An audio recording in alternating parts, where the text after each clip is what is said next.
अक्सर ये सवाल 8 नंबर में एग्जाम में आता है, नहीं तो 5 नंबर में हमेशा आता रहता है। 5 नंबर में हमेशा, कभी कभी 8 नंबर में, लेकिन बिना प्रैक्टिस किए इस सवाल को आप कर नहीं पाओगे। प्रैक्टिस इसके लिए कम से कम 5 बार करना होगा। यह वीडियो देखने के बाद 5 बार आप खुद प्रैक्टिस करिएगा और फिर मुझे बताइएगा कि आप में से कितने लोगों ने इसको 5 बार प्रैक्टिस किया। अब वे निश्चिंत हो गए कि अब उनका यह सवाल कभी फंसेगा नहीं। कमेंट सेक्शन में बताना पूरी वीडियो देखने के बाद। अच्छा लगेगा सब्सक्राइब करना। कोर्स लेना चाहते हो तो फ़ोन करना, या तो डायरेक्ट एप्लीकेशन डाउनलोड कर लेना, डिस्क्रिप्शन में लिंक लगा हुआ है। ठीक है, लाइट चली गई है, इसको मैं ठीक करता हूँ। ठीक है, चलिए स्टार्ट करते हैं। ध्यान दीजिए, इस सवाल को करने के लिए हम सबसे ऊपर वाली लाइन को नीचे ला के लिखेंगे। y इक्वल टू ए की power M x plus b e की पावर एन एक्स।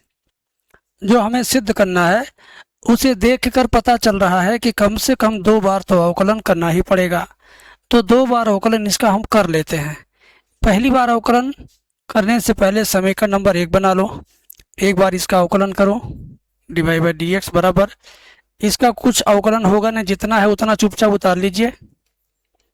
उतार लिया, इंटू लगा के एम एक्स का अवकलन करेंगे तो एम आएगा, प्लस इसी तरह से इसको पूरा पूरा उतार लीजिए। एन एक्स का अवकलन करेंगे तो एन आएगा। ठीक है, अब इसको थोड़ा सिस्टमेटिक ढंग से लिख लो। सिस्टमेटिक ढंग से मतलब ए एम ई की power M x plus B n ई की पावर एन एक्स, एन को बी के साथ बी एन ई की पावर एन एक्स। इसका नाम समीकरण नंबर 2 रख दीजिए। एक बार और अवकलन करिए, क्योंकि यहाँ पर 2 बार का अवकलन आपको दिखाई दे रहा है ना। तो d two Y upon D x square बराबर, ये जैसे लिखा वैसे उतार देंगे, कुछ नहीं करेंगे। एम एक्स का अब अवकलन करेंगे तो एम होगा, और ये पूरा का पूरा क्या करेंगे, उतार देंगे। एन एक्स का दोबारा अवकलन करेंगे तो एन होगा। ठीक है, अब इसको भी थोड़ा सिस्टमेटिक ढंग से लिख लेंगे।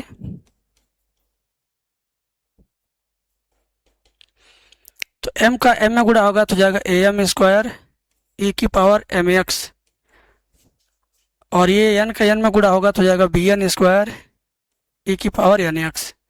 ये समीकरण नंबर 3 हुआ। अब समीकरण नंबर 1 से 2 से 3 से जो वैल्यू है ना, वो इक्वेशन नंबर 1 में यानी क्वेश्चन की लेफ्ट हैंड साइड में पुट करना है। ठीक है ना, लिखेंगे एल एच एस बराबर D two Y upon D x square minus bracket में M plus N into D Y by D X plus M N Y. ये लेफ्ट हैंड साइड है। ये क्या है, लेफ्ट हैंड साइड है। ज़रा देखिए आप, यही तो लेफ्ट हैंड साइड है। ध्यान से देखिए, यही लेफ्ट हैंड साइड है। इसके लेफ्ट हैंड साइड में वैल्यू रखने पर राइट हैंड साइड 0 आना चाहिए। कितना आना चाहिए, 0 आना चाहिए। तो चलिए रखते हैं मान।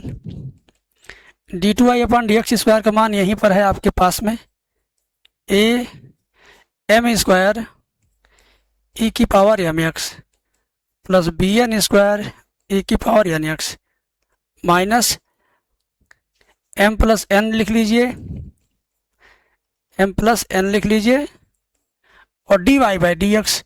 D Y by D x का मान क्या, D Y by D x का मान यहाँ पर है, जरा गौर से देखो, यहाँ पर है ना।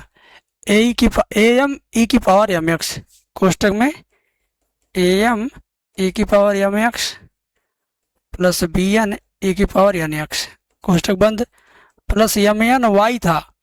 वाई का मान क्या है, वाई का मान आपका वही क्वेश्चन ही तो है।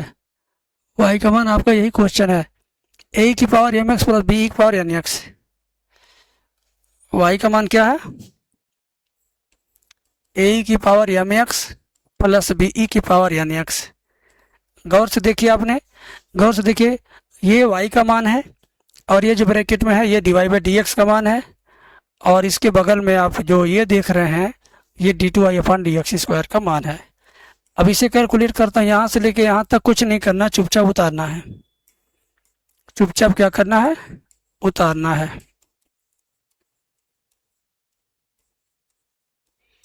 अब यहाँ से इन दोनों में गुणा करना है, m का गुणा इसमें करेंगे तो जाएगा am स्क्वायर e की power M x, minus m का गुणा इसमें करेंगे तो जाएगा minus b M n e की पावर एन एक्स, और ये माइनस n है, अगर ब्रैकेट खोले हैं तो माइनस n का गुणा इसमें करेंगे तो minus a M n e की पावर एम एक्स, फिर n का गुणा n वाले में होगा तो minus b N square e की पावर एन एक्स, ठीक है ना, minus b N square e की पावर एन एक्स। यहाँ तक क्लियर है, बात समझ में आ गई इतना।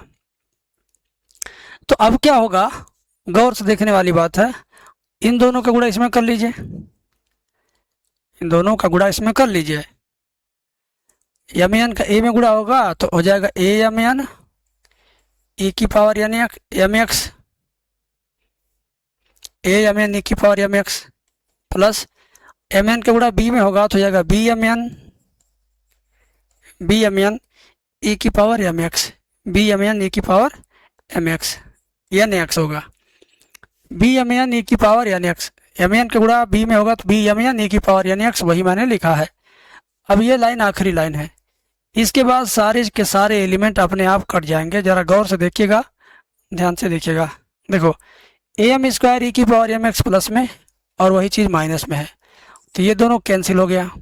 ऐसे बी एन स्क्वायर ई की पावर एन एक्स और यहाँ पर minus b N square E की पावर एन एक्स, ये दोनों कट गया। ऐसे यहाँ पे देखो माइनस बी एम एन और plus b M N E की पावर एन एक्स दोनों जगह से कट गया। ऐसे minus a M n plus a M n, ये दोनों माइनस प्लस के नाते क्या हुआ, कट गया। सारा का सारा टर्म कट गया, तो बचा जो वही तो होगा आपका राइट हैंड साइड, बचा क्या आपका, बचा आपका 0। तो ये क्या इसका राइट हैंड साइड है। अब इस सवाल को मैंने कहा कि कम से कम 5 बार अभ्यास करना, 5 बार जो छात्र अभ्यास करेंगे गारंटी है कि उनको समझ में भी आएगा, आनंद भी आएगा। बाकी अगर आप मेरी बात मान करके चैनल को सब्सक्राइब करके पूरा वीडियो लेक्चर देखोगे जो कल से परसों से आएंगी, या जो बड़ी बड़ी वीडियो हमारे चैनल पर हैं 12-12 घंटे की, उनको देखोगे तो जीवन में कभी भी इंटरमीडिएट का मैथ आपको कठिन नहीं लगेगा, आसान लगेगा। इस बात की मैं जिम्मेदारी लेता हूँ, क्योंकि जो कंटेंट मैं डिलीवर कर रहा हूँ वैसा कंटेंट पूरे यूट्यूब पर डिलीवर नहीं हो रहा है, ठीक है। तो आज की क्लास में सिर्फ यही 5-7 मिनट था। आने वाले कल से हम वीडियो का ड्यूरेशन थोड़ा बड़ा करेंगे ताकि आप कुछ ज़्यादा समय तक पढ़ सकें। Thank you.